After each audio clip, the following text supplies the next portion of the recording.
আগুনের লেলিহান শিখায় কেবল সম্পদ নয়, পড়ে মানুষের স্বপ্ন।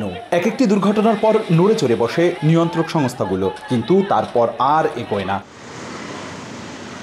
বরিশাল মহানগরীর বহুতল ভবনের বেশিরভাগই নেই কার্যকর অগ্নি নির্বাপন ব্যবস্থা। কোথাও আছে নামে মাত্র যন্ত্র, কোথাও বা এর ব্যবহারই জানেন না কেউ। প্রশ্ন উঠেছে, দুর্ঘটনা ঘটলে কে বাঁচাবে কাকে? এমন একটা মেডিকেলে কোনো কিছুই নাই আগুন নিবানোর জন্য। ফায়ারের নিবানোর যে স্টিম বুশার, এটা আমার কখনো ব্যবহার করা হয়নি, আমার জানা নেই। এখানে যদি আগুন লাগে কে কারে বাঁচাইবে একমাত্র আল্লাহই ভালো জানে, কোনো মেশিনপত্র আমি দেখিনি। শহরের আদালতপাড়া কিংবা জেলা প্রশাসকের কার্যালয় থেকে শুরু করে ছোট বড় মার্কেট, যেখানে প্রতিদিন সমাগম হয় হাজারো মানুষের, এখানকার বাসিন্দা ও ব্যবসায়ীদের ভয় অগ্নিকাণ্ডের শিকার হলে জীবন আর মালামাল হারাতে হবে দুটোই। এমনকি বিভাগের সবচেয়ে বড় চিকিৎসা কেন্দ্র শের-ই-বাংলা মেডিকেল কলেজ হাসপাতালেও নেই কার্যকর অগ্নি নির্বাপন ব্যবস্থা।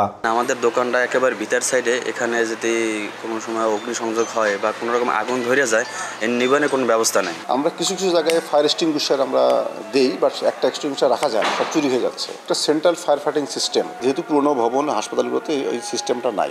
বরিশালের অনেক বহুতল ভবনে আইনের তোয়াক্কা না করে অগ্নিকাণ্ড মোকাবিলায় কোনো ব্যবস্থা নেওয়া হয় না, তাই অবিলম্বে প্রতিরোধ ব্যবস্থা গড়ে তোলার দাবি উঠেছে। ফায়ার সার্ভিস বলছে তাদের সক্ষমতাও বাড়ানো দরকার, যদিও সংকট নিয়ে অগ্নি নির্বাপনে সদা প্রস্তুত বলে জানায় ফায়ার ফাইটাররা।